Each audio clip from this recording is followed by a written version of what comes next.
Bueno, hoy les quiero hablar un poco de ir un poco más allá de Selenium. Yo he estado en el proyecto de Selenium unos 7, 8 años y lo bonito es que ha sido una oportunidad para cuestionar muchas cosas que pasan en el proyecto, que pasan afuera, y la idea es como compartir un poco de eso. Soy Diego, soy uno de los líderes del proyecto de Selenium, soy el líder también de todo el área de Open Source en SOS Labs, y si alguien quiere contactarme, quiere mandar un mensaje, compartir cualquier cosa, pues ahí están mis redes sociales. Pero antes de empezar en el tema, quería aprovechar la oportunidad que pues nunca he tenido la oportunidad de hablar con un público exclusivamente o en su gran mayoría latino. Y simplemente quería como resaltar todo lo que estoy viendo a través de los años de la presencia de Latinoamérica en el mundo del testing. No sé si les pasa a veces, yo sufro de esto, del síndrome del impostor, y la verdad que no fue sino hasta hace una semana que yo me di cuenta que abría la conferencia. Yo no tenía ni idea porque pues soy súper descuidado. Y cuando me di cuenta yo dije, pucha, o sea, ya me entró un poco el miedo y me entró otra vez el síndrome del impostor. Ya, ¿será que yo sí lo valgo? Y además me puso a seguir a Mercedes en Instagram. Ella compartió una cosa que yo puse en LinkedIn que venía y ella dijo como que estaba muy orgullosa que yo viniera. Y dije, pues más presión todavía. Yo me sentía complicado porque yo hago lo que hago porque me gusta, pero muchas veces no siento que valga tanto como pues otras personas lo ven. Pero a veces lo que pasa ahí es que me pongo a pensar, pues yo soy latino, yo he crecido en un país que no tiene muchas cosas solucionadas comparado a muchas personas que viven en países que nacen y tienen muchas cosas solucionadas. Entonces, ser latinoamericano pienso que es una ventaja en el mundo laboral, en el mundo del testing sobre todo, porque crecemos en entornos que nos enseña a sobrellevar obstáculos. Entonces, es un poco el mensaje que seamos orgullosos de ser latinos, sigamos invadiendo otro tipo de comunidades, otro tipo de países, otro tipo de industrias, y como vamos, vamos súper bien. Pienso que este orgullo, como para dar contexto, lo que quiero decir en este momento es que cuando yo empecé a trabajar en testing, porque yo era solamente desarrollador de software cuando trabajaba aquí en Colombia, y llegué a Alemania, yo no veía casi latinos en testing. Y año tras año, desde 2014, 15, 16, poco a poco veo más y más latinos en testing en todas partes del mundo. Pienso que poquito a poco ya nos estamos llevando los niveles de alta calidad, de liderazgo, y simplemente eso es como una felicitación a todos nosotros para que sigamos por el mismo camino. Y una de las cosas que nos caracteriza a nosotros como latinos es que somos buenos para trabajar en equipo. Siempre estamos pendientes de las cosas que hay alrededor, cómo va el proyecto, qué podemos ayudar, qué podemos hacer. Y eso es súper apreciado por las demás zonas del mundo en las que trabajamos. Y un poco el mensaje de esta charla, más allá de los temas técnicos que voy a hablar, es que van a haber en ciertas partes de la charla en donde la colaboración, el trabajo en equipo, es lo que arma como el camino, arma la vía para que un proyecto sea duradero y dure hasta 20 o más años como Selenium ha durado. Ya hablando sobre el tema, saliéndonos un poco del tema de Latinoamérica, lo que les quiero contar hoy un poco es esto. Quiero empezar abriendo el debate para que pensemos si Selenium es una buena opción hoy día. Vayan pensándolo porque ahorita les voy a preguntar. Luego les voy a dar un montón de contexto que a veces es un poquito, es demasiado a veces, pero me parece que es importante darlo. Y luego ya quiero hablar de la importancia de escoger un framework, de todo lo que tener en cuenta, qué alternativas hay fuera. Y en el fondo lo que quiero hacer es contarles qué se puede hacer hoy día en el mundo del testing en temas de pruebas automatizadas sobre navegadores. La primera pregunta es, por favor, con honestidad, no importa que yo sea del proyecto Selenium o no, si hoy día tuvieran un proyecto para empezar de ceros, que levante la mano, ¿quién escogería Selenium? Una persona, dos personas, tres personas, cuatro. Yo estoy de acuerdo, yo no lo escogería. Yo no escogería Selenium. ¿Por qué? Bueno, hay razones de sí y no que las vamos a ver. Y una es sí, pues porque funcionan todos los navegadores que son los navegadores de verdad, los que usa el usuario final, los que tiene instalado en su laptop, en su computador, porque es un estándar, porque pues funciona en todas partes, porque funciona localmente y remotamente, y muy importante, es un proyecto que nace y vive por la comunidad. O sea, no hay una empresa detrás que lo manipula y lo lleva de un lado a otro. Es un proyecto hecho y sostenido y eh, que crece por la comunidad. Pero al otro lado, si yo quiero escribir un test, pues todas las cosas que tengo que hacer antes de escribir un test, ¿no?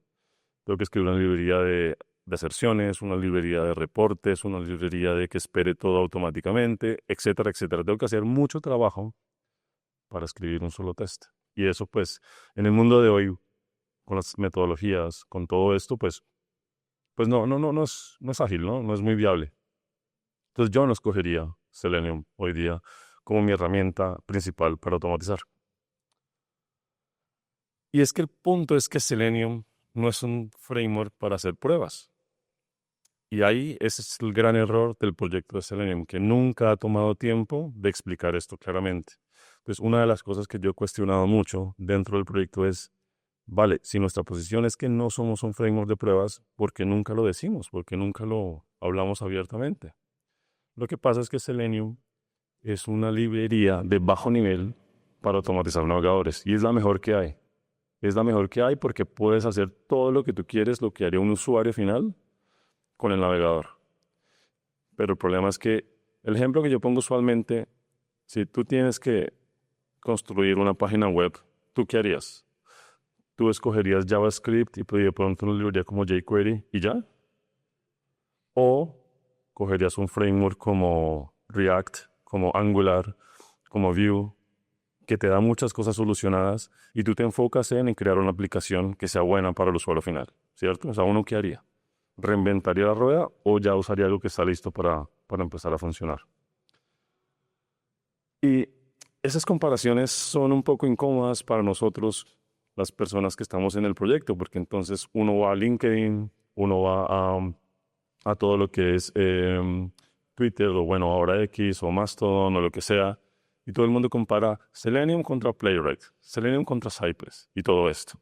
Y uno dice, pero es que no es lo mismo, es que no es un framework de pruebas, porque si uno coge Playwright, por ejemplo, es una experiencia muy, muy agradable. O sea, un npm install y ya está todo listo.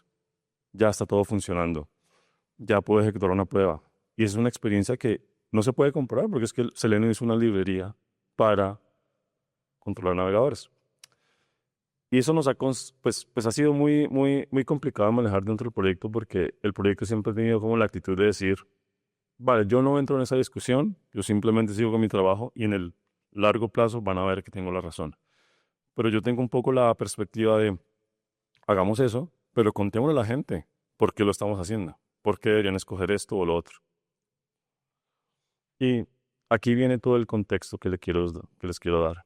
Una de las cosas que yo quiero invertir mucho tiempo es como básicamente explicar, contar cuál es la historia de la automatización de navegadores, pero afortunadamente hay una empresa que ha visto mucho beneficio en automatización de navegadores, que es Google.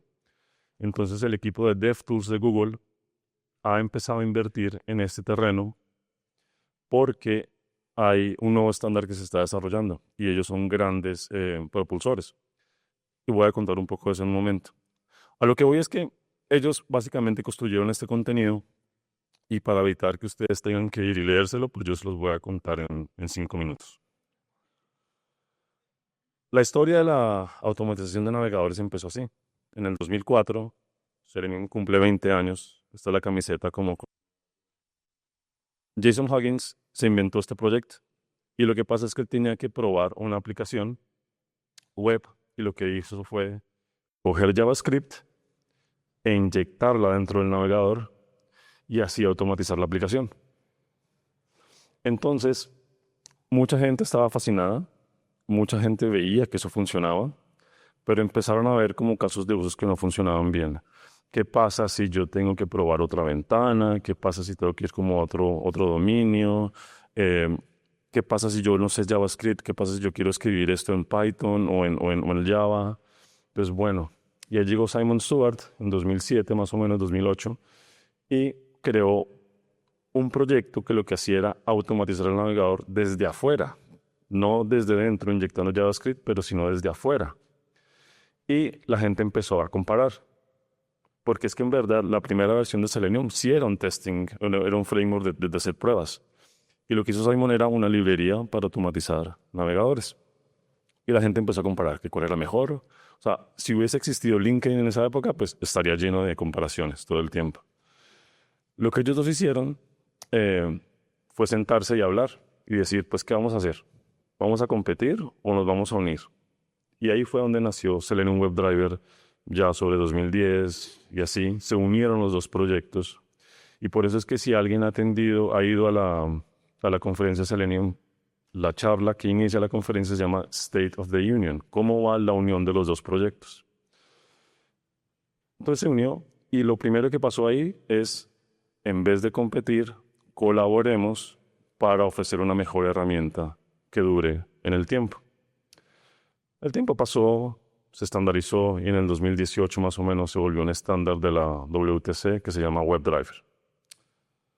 Eso creó un ecosistema que se llama WebDriver, que empieza en la parte de abajo. Tenemos un repositorio en GitHub que básicamente es una cantidad de texto que dice cómo se automatiza un navegador. Cuando uno hace clic, qué debe pasar, cuando uno hace un ingreso de texto, qué debe pasar, etcétera, etcétera, ¿cierto? Entonces hay implementaciones muy famosas que son Gecko Driver, Chrome Driver, etcétera, etcétera, pero la más famosa pues es Selenium. Esa es la implementación más famosa de todas. Y encima de Selenium hay una cantidad de herramientas que son realmente un framework de pruebas. Muy famosas son Nightwatch, otra es Selenite, que es mi framework favorito de Java. Hay otras como, no sé, Atata o librerías que están ahí por los lados. Y una de las más famosas pues es Appium, ¿no? Appium extiende Selenium para poder automatizar dispositivos móviles. Pero eso no es lo único que hay, o sea, Selenium no es lo único que existe. Una de las joyas escondidas de este ecosistema es WebDriver.io, que eso sí es un framework de pruebas completo. Lo que hace es que te ayuda a automatizar navegadores y móviles en un solo framework. Y en JavaScript, en TypeScript, entonces es buenísimo. Y el framework, y el ecosistema sigue creciendo porque existe algo que se llama Serenity.js y es una alternativa muy interesante porque lo que está pasando ahora es que existen herramientas que se ponen encima de la otra y lo que termina siendo es que tú escribes tu prueba en un lenguaje abstracto, o sea, sigue siendo JavaScript. Y por debajo en una configuración le puedes decir, ejecútame esta prueba con, por ejemplo, con WebDriver.io o con Selenium o con Puppeteer o con Playwright, por ejemplo. Eso es lo que está pasando en el ecosistema de WebDriver. Y lo que seguía que van a ver ahora es que JavaScript y Selenium y WebDriver.io no es lo único que existe. No sé si se han fijado que en Internet todas las páginas web que existen, alrededor del 70% son hechas en PHP. Entonces hay una implementación de WebDriver en PHP que se llama pues PHP WebDriver. Y encima de eso, pues existe una serie de frameworks. Lo que quiero básicamente simbolizar es que la unión de dos proyectos, la colaboración abrió muchísimas oportunidades para muchísima gente. Y es incontable la cantidad de personas que ha podido hacer su vida profesional y ha podido crecer básicamente gracias a esta unión de estos dos proyectos.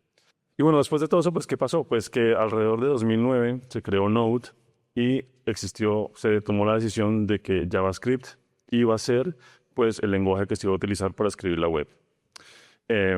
Y de ahí empezaron a surgir una cantidad de proyectos interesantes, pues que WebDriver.io, Appium, salió Protractor, que bueno, ya no existe, Nightwatch, Tescafe, todo esto, ¿no? Hasta 2018 con Puppeteer y 2020 con Playwright. Entonces, todo el tiempo está saliendo. Y pues es como el chiste de la comunidad de JavaScript, que cada año sale un framework nuevo y que hay que cambiarse y todo esto, pero es la naturaleza de un ecosistema que cambia y que mejora, ¿no?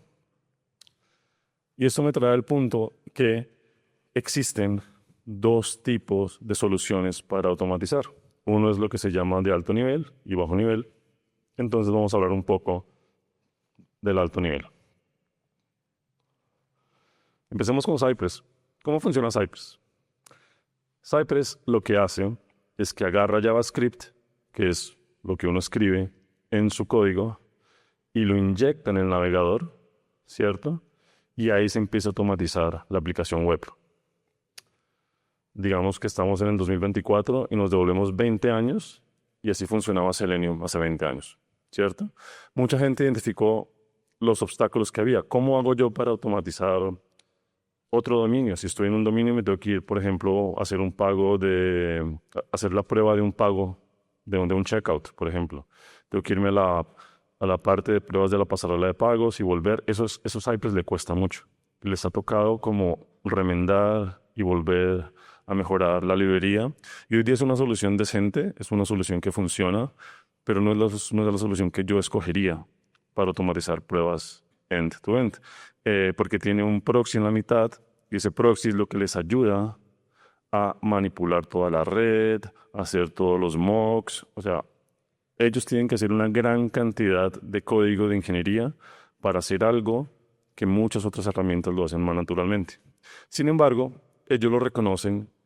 Ahí está el link abajo que se llama los trade-offs que saben ellos que tienen. Ellos dicen que todo lo que comento es una ventaja, porque al inyectar el código al navegador, según lo que dicen ellos, es que pueden saber exactamente dónde están todos los elementos de la aplicación, pueden manipularla debidamente.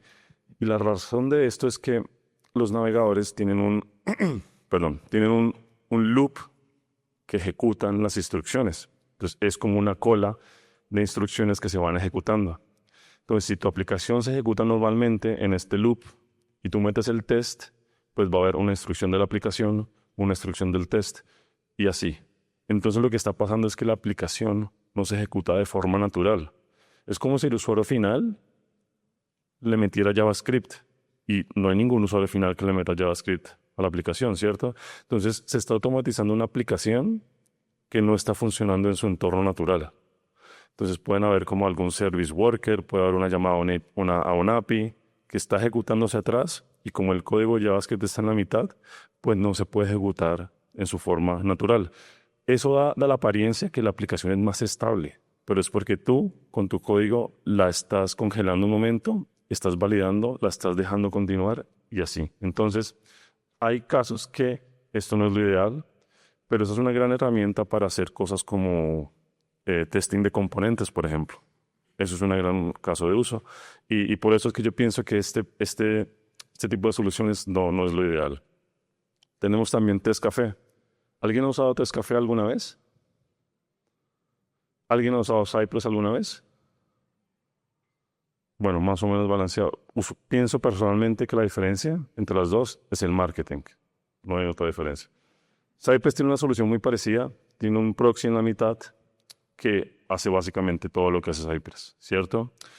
Un poco dar contexto, Testcafé pertenece a una empresa que se llama DevExpress y el negocio de ellos es vender componentes para que otras personas hagan páginas web. Entonces crearon un framework de pruebas para probar sus componentes, porque dijeron no hay nada afuera que funcione bien para nosotros, vamos a crear nuestro propio framework. Entonces, ¿qué pasó? Empezaron a hacer las pruebas, todo iba bien, pero había mucho código ahí dentro en ese proxy en la mitad que era muy difícil de mantener. Una nueva versión de Safari, cambios en el framework. Una nueva versión de Firefox, cambios en el framework. Todo el tiempo estaban corriendo detrás de los navegadores.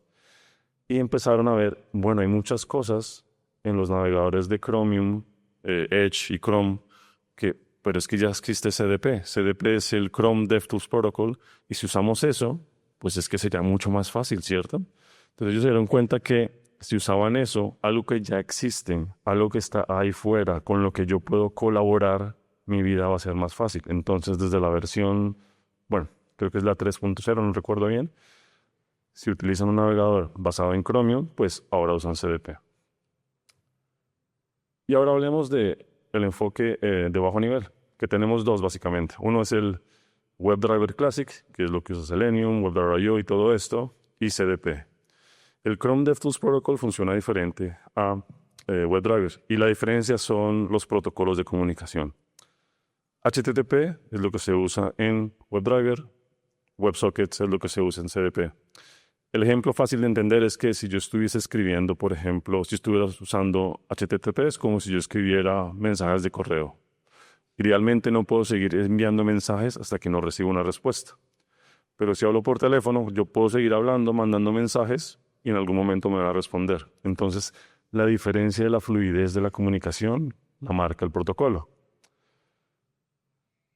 Y eso es súper útil porque hace años, cuando la web era más estática, pues era mucho más fácil automatizarla. Hoy día tenemos frameworks como React y todos estos que son unos monstruos, o sea, construyen aplicaciones que pasan muchas cosas que no podemos ver. No es suficiente validar que hacemos clic y sale el muñequito o hacemos clic y llegamos al checkout. Eso no es suficiente hoy día. Hoy tenemos también que validar que en el log del navegador pues no hayan unas excepciones de error grandísimas, que de pronto a la persona que estaba desarrollando se le olvidó cambiar el modo de debug o el nivel del log. Entonces por ejemplo, se pueden ir credenciales de bases de datos o de un API o un token por ahí. Entonces hoy día necesitamos herramientas que nos den un control más granular del navegador y asimismo pues poder validar eso. Entonces, hay muchos casos de usos como yo poder ver qué es lo que pasa en el log, manipular las llamadas de red. Una cosa ideal que podemos hacer hoy con todo esto es que en vez de subir todo el sistema, todas las APIs, todos los microservicios, pues podemos armarnos unos mocks y utilizar lo que ya nos da CDP para evitar que la aplicación haga llamados de red y así como concentrarnos en probar lo necesario de ese momento. Y hay muchos más casos de uso que pues se pueden ver aquí. Esa es la razón para crear WebDriver by DAI. WebDriver by DAI es el esfuerzo de diferentes empresas como Google, Microsoft, Mozilla y Apple y otros más, que lo que hacen es decir, bueno, lo que la comunidad necesita es este tipo de control, que solo se puede hacer en Chromium. ¿Cómo hacemos para que funcionen todos? Pues aquí sale otra vez la gente de DevTools de Chrome y empezaron a crear documentación, han invertido muchísimo en eso, en desarrollar el estándar. Y la idea es que todas las herramientas que automatizan puedan utilizar esto en vez puedan utilizar este nuevo estándar en vez de WebDriver, el clásico, o CDP. Uno de los mejores ejemplos es que Puppeteer, que salió en el 2018, y recuerdo cuando salió que el comentario era, esto es lo que va a matar Selenium. Y pues yo vi, pues, ¿pero por qué? Y lo usé y la verdad es que tenía muchas cosas que Selenium no tenía y estaba buenísimo. Entonces de hecho lo usé en una prueba muy grande que hicimos en una empresa que trabajaba yo en Alemania y funciona muy bien. Pero ¿qué es lo que pasa? Que solo funciona en Chrome. Entonces ya cuando teníamos que hacer otras cosas ya estábamos limitados. Con el tiempo pues Selenium aprendió, mira, hay cosas de Puppeteer que yo puedo ir agarrando, voy mejorando y vamos progresando. Pero la idea es que ahora Puppeteer, en vez de usar CDP, si usa BiDi, pues va a poder automatizar no solo Chromium o Chrome o Edge, pero también Firefox y en un futuro Safari. Entonces, esto lo que vuelve es las herramientas más potentes para que puedan automatizar todos los navegadores. Y básicamente la gente se da cuenta, mira, colaborando es como yo puedo avanzar.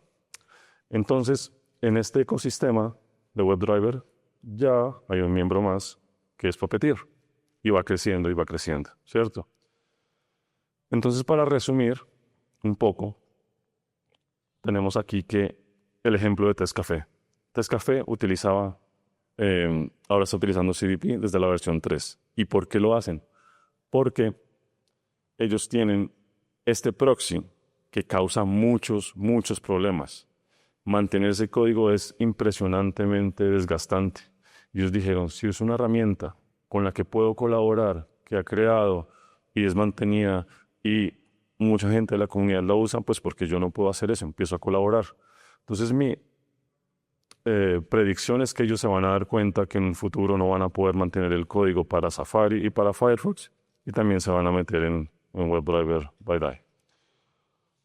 Y una cosa súper interesante que ellos hicieron es que tenían su set de pruebas, ¿cierto? Y lo ejecutaban para sus componentes. Entonces tenían las dos versiones, una con su proxy y una con CDP. Y dijeron, vamos a ejecutarlo, vamos a comparar cómo nos va.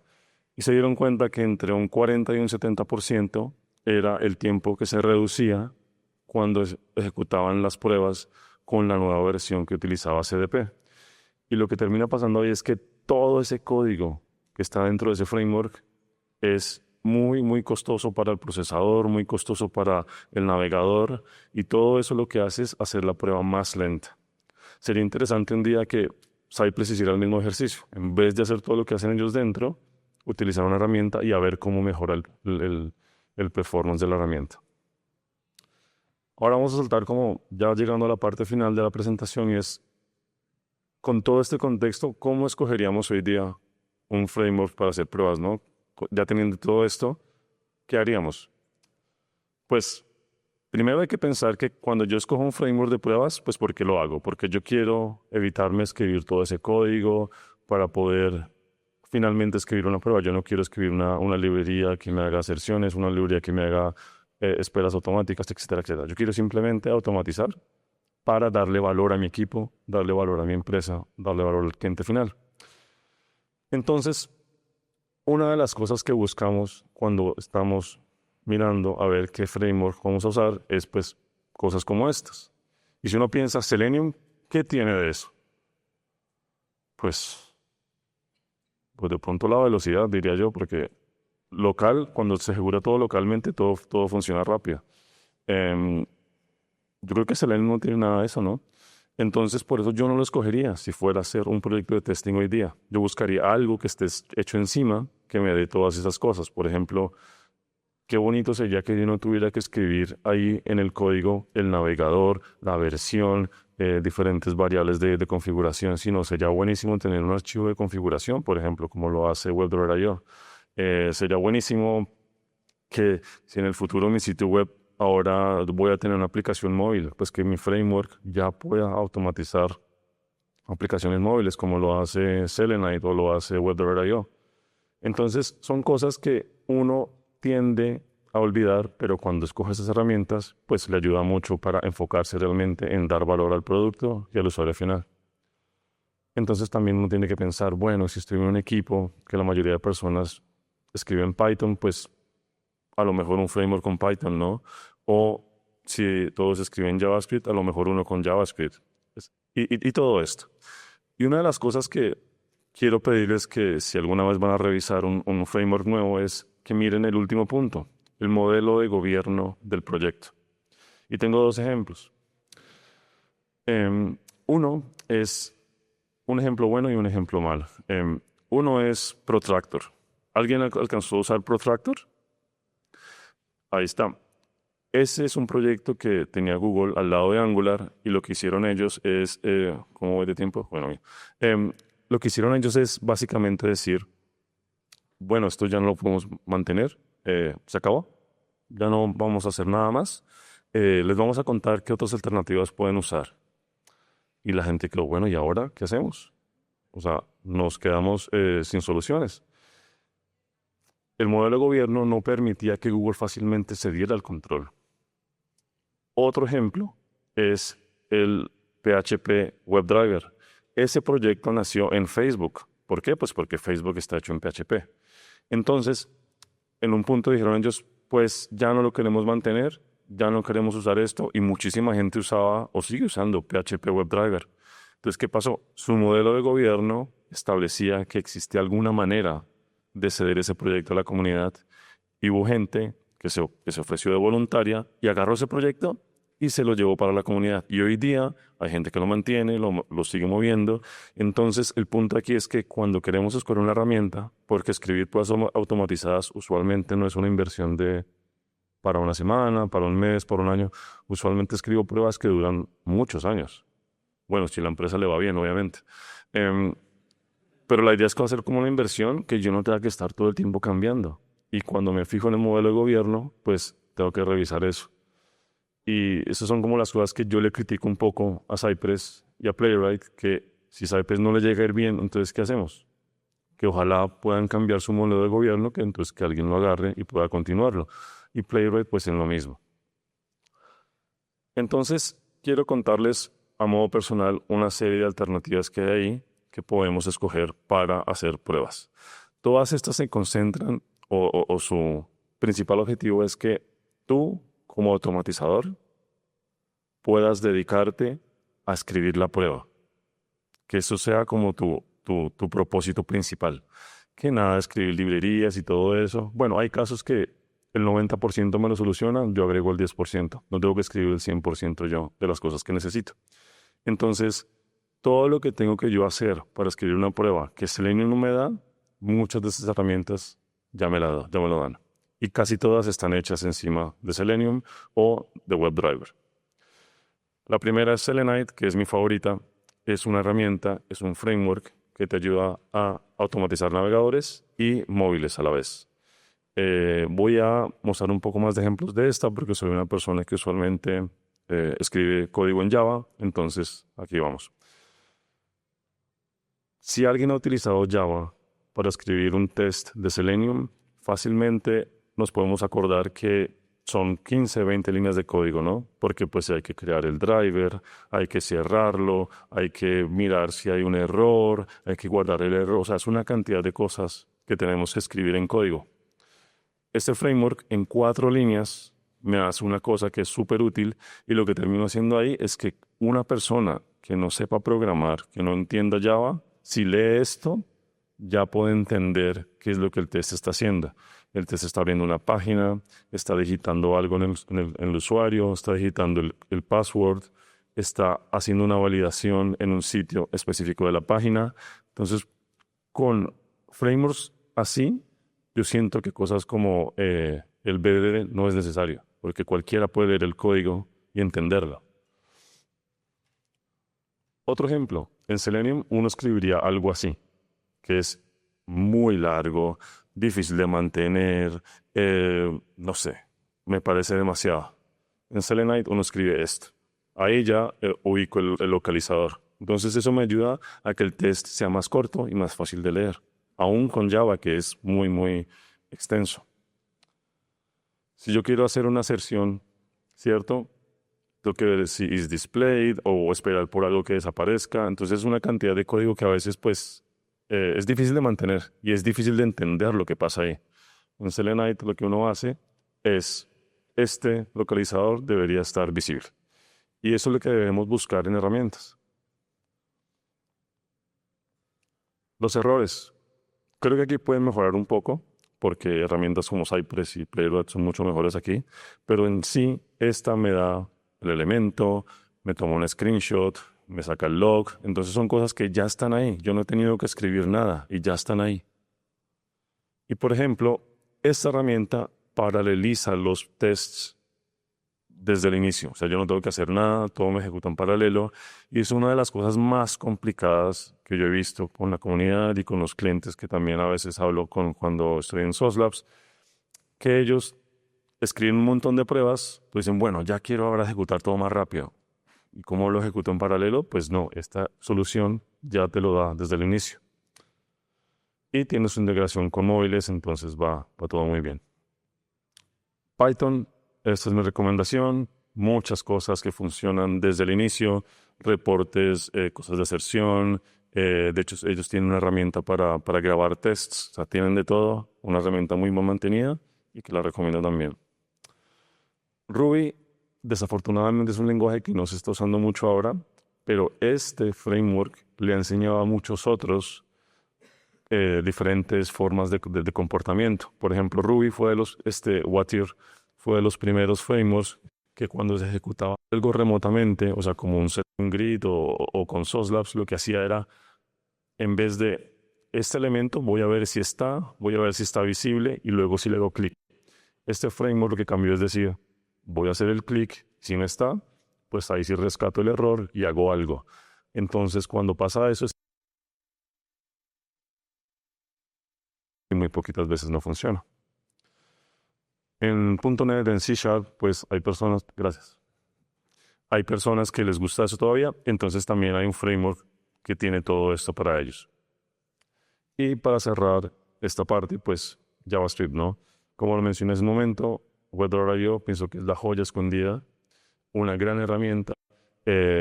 Y ojo, esto no hace parte del proyecto de Selenium, pero trabajamos juntos, colaboramos y estamos todo el tiempo viendo cómo podemos mejorar.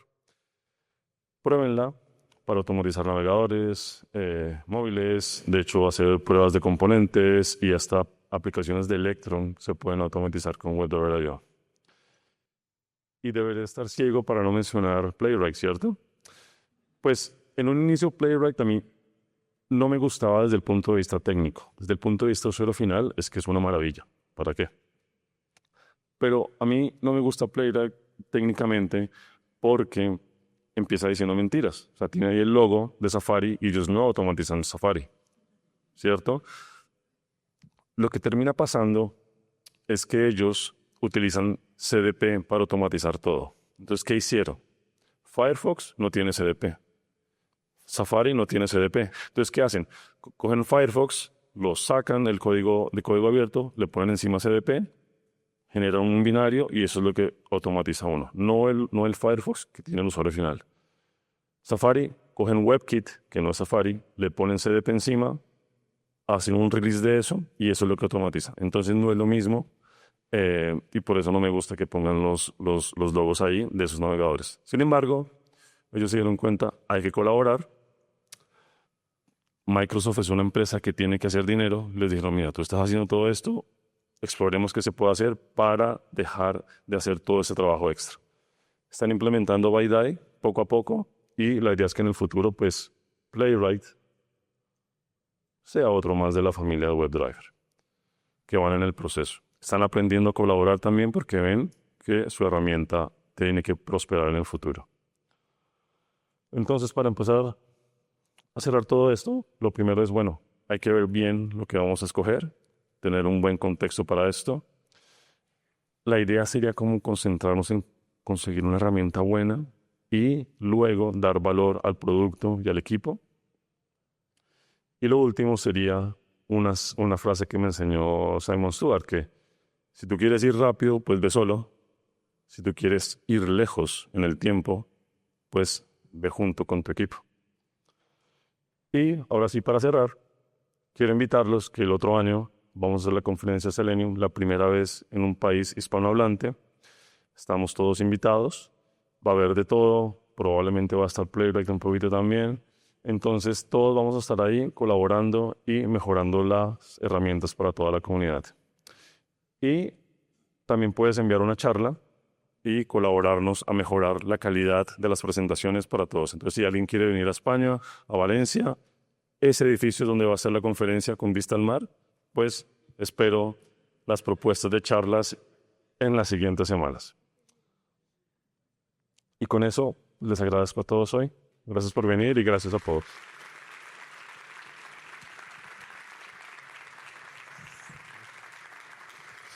Bueno, tremenda charla, digo. Muchísimas gracias. Tremenda la invitación también, que un poco está alineada a una charla que teníamos ayer, que la charla de inicio que dimos con Mercedes, que ¿se escucha bien? ¿Sí? Que proponíamos que todos tendríamos que tener como el objetivo de ir a una comunidad, conectarnos con alguna comunidad internacional, ir a alguna charla en otro país, que termina siendo una experiencia divina y seguro que esa foto ayuda a convencernos. Tenemos unos cuantos minutos para preguntas, así que vayan pensando y ahora van acercando ahí del fondo el micrófono. Yo te quería agregar dos anécdotas que me hiciste pensar en esto mientras ibas conversando. Una es que acá lo tengo a Gustavo, que trabajamos cuando arranqué los primeros años trabajando en testing. Me acuerdo que Gustavo un día vino muy, muy contento diciendo, miren lo que encontré. Y nos hizo una pequeña demo de Selenium en los primeros años, 2005 creo que fue, si no me equivoco. Entonces ver la línea del tiempo ahí me llevó a esa época. Y otra cosa es cómo arrancamos con Abstracta, que nosotros arrancamos desarrollando un producto de test automation que se paraba arriba de todo esto. Era para una plataforma específica llamada Genexus, pero digamos, perfectamente entraba dentro de ese esquema y me acuerdo que con Fabián, en particular empezamos con Watir, si no me equivoco, con Watin para .NET, porque era lo que estábamos usando, pero después hoy estamos trabajando con Selenium directamente, ¿verdad? Perfecto. Bueno, preguntas. Tenemos 10 minutitos para preguntas. ¿Quién quiere arrancar? Bien, por acá el micrófono, para acá primero. Eder tiene una preguntita ahí. Te paso un... Gracias. ¿Se Hola. escucha bien? Ahí. Gracias, Diego, por la presentación. Creo que nos diste varias alternativas. Tengo una pregunta, entendiendo que desde mi experiencia personal nosotros tenemos varios suites ya desarrollados en Selenium, sin considerar tus alternativas. ¿Tienes alguna experiencia en relación a migración? ¿Qué tan complejo es migrar de un framework a otro? Pues si es el mismo lenguaje, usualmente es muy fácil. Por ejemplo, si es, no sé qué lenguaje estás usando. Selenium, No, pero ¿qué lenguaje de programación? Java. Ruby, Java. Java, bueno, hablemos del caso específico de Java. Por ejemplo, Selenite. Es sencillo porque básicamente es agregar la dependencia y como todo es Selenium, pues no hay usualmente colisiones, a menos que se estén usando versiones diferentes. Entonces tú puedes coger una clase y la migras de un poquito y de pronto en el siguiente sprint pues otro poquito y así. O sea, no es, porque como es el mismo lenguaje, el mismo ecosistema, usualmente todo va bien. Perfecto, muchas gracias. Con gusto. Y ahora volvemos para ahí. Allá. Ahí. Bueno, yo creo que a nivel personal considero que Selenium ha sido muy vigente, en el sentido que uno ve las encuestas que tú mencionabas en LinkedIn, y a pesar de que hace poco empezamos a escuchar de Cypress, de Playwright, Selenium sigue muy presente. Y considero que es porque lleva mucho tiempo y muchos automatizadores. Es como, pues, seguimos con eso, está funcionando bien a pesar de sus desventajas, pero pues continuemos con eso. Sin embargo, pues como dije, ya estamos escuchando de nuevas herramientas. Mi pregunta es, ¿crees que a mediano plazo Selenium será obsoleto o dejará de existir, se dejará de ser usado? Y ahí va la otra pregunta. Gente que está empezando en la automatización, ¿te recomiendas que aprenda Selenium o que se vaya directamente a una de esas herramientas que mencionaste? Pues nuestro objetivo como proyecto en largo plazo es que la gente no use Selenium, que la gente use algo que esté encima de Selenium o de WebDriver, porque Selenium ha sido el proyecto que ha movido toda esa estandarización. Entonces, lo ideal para nosotros es que la gente no invierta tanto tiempo escribiendo un framework, sino que utilice algo que les ayude a ser exitosos desde el momento cero. Selenium no creo que vaya a perder su alta cantidad de uso porque hemos metido métricas desde 4.17 y a hoy vi ayer y tenemos alrededor de 4.5 millones de usuarios activos mensuales. Es muy diferente hablar de usuarios activos a descargas, a todo eso. Entonces hay mucha gente que lo usa y mucha gente que por alguna razón no comparte la métrica. Entonces, redondeando, la idea es que no lo usen en el futuro, que usen algo que está hecho encima y que la gente pueda ser exitosa mucho más rápida. Y al final, tú vas a ver, yo creo que en unos 2 o 3 años, pues al final todas las herramientas van a girar sobre el mismo estándar y eso es lo que nosotros queremos, básicamente. Entonces, Gracias. Tenemos otra pregunta por acá, después por ahí y ya vamos cerrando. Bueno, buenos días. Diego, gracias por la charla. Trato de no perderme ninguna de las tuyas. gracias. Tengo una inquietud. Muchos están pensando, incluyéndome, en migrar de Selenium a Playwright. ¿Sí? En mi caso particular, en la compañía en la que trabajo, tenemos una implementación con Selenium bajo Python. Pero la pregunta que quiero hacerte es, ¿qué sería mejor si esperar una versión más estable de WebDriver by Die o definitivamente pensar en migrarnos a otra herramienta diferente? Ahí me diste pie para una cosa que olvidé mencionar y es que cuando la gente piensa en Playwright, piensa en JavaScript Playwright, que la experiencia sí es que es una maravilla, o sea, npm install y hay reportes y todo. Cuando ya nos pasamos a Java, me toca volver a hacer lo mismo que hago con Selenium, meter dependencias, que poner de Maven que para ejecutarlos es en paralelo, lo mismo con Python, tengo que ponerle PyTest, o sea, ellos me podrán dar fórmulas ya les solucionadas, pero entonces, ahí, cuando ya es otro lenguaje, ahí la migración no es tan fácil porque todo lo que yo he hecho en Selenium para poner a andar algo, también tengo que hacerlo en Playwright. Yo creo que sea Playwright o sea Selenium, al final ambas van a terminar usando WebDriver by Day. Entonces, dependiendo de lo que tú veas en el corto plazo, si tú te sientes tranquilo ejecutando pruebas solo en navegadores Chromium, Chrome y Edge y con los parches de Firefox y Safari y WebKit, pues es una decisión que puedes tomar, pero una decisión informada. Claro, Nuestro propósito toda la inversión de, digo que toda la inversión de tiempo que tienes que hacer ahí, pues ya tienes que medirlo. Yo, si todo está estable y funciona bien, yo no veo por qué haya necesidad. Si quieres experimentar, yo buscaría otro proyecto nuevo para ver cómo va, pero no vería la necesidad de migrar en ese caso. Gracias, Diego. Hay un par de preguntas a unas chicas. Primero, bien le acabo de dar.